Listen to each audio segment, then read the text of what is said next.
Қарбүргеме деген тағам уақ малдың қойдың етінен әзірленеді. Ол мынау қарынға, тазаланған қарынның ішіне өзінің ішек, қарын, жүрек, өкпе, бөтеке, мінекей бауыр, сосын мына жерде ұлтабар бар. Сосын кіші қарын бар және қырыққабат.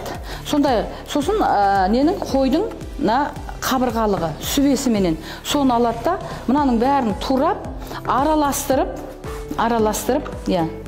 өте үлкен қыпта, өте кішкентай қыпта турамаған дұрыс. Орташа етіп осылай тураймыз, бөтеке майыменен тураймыз.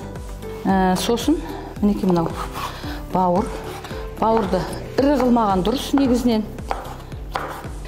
Бұның бәрін бауырын бөлек, өкпесін бөлек олай пісірмейміз. Бәрін бірге араластырып, солай пісіріледі. Қарынның ішіне сарылып, өз солыменен өзі піседі. Негізінен енді қабырғалық ет өте дәмді болады.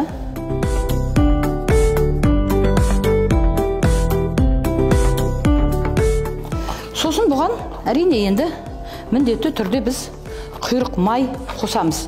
Құйрық май өте дәмді болады.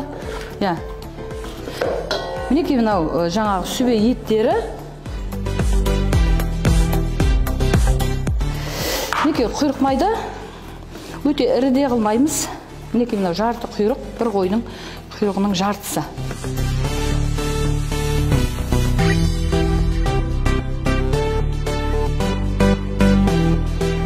Енді бұрынғы кезде картоп, жуа, сәбіз деген нәрселер. Енді жабайы жуа деген болды.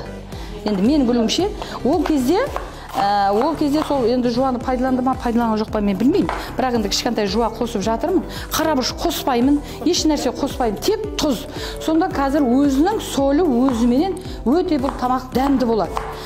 Біз ана болгарский қосамыз, помидор қосамыз. Помидор деген мысалы кез келген сорпаңызды қышқылғып жібереді. Ал бұл өзінің солыменен, өзінің дәмімен осылай пісет, өте дәмді болады.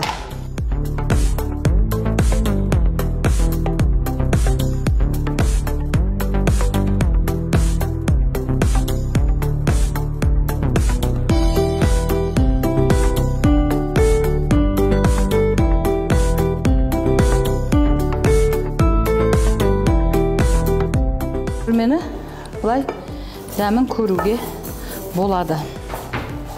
Бұл жерде кәдімгі ешқандай картоп, сәбіз, еш нәрсе салынбаған.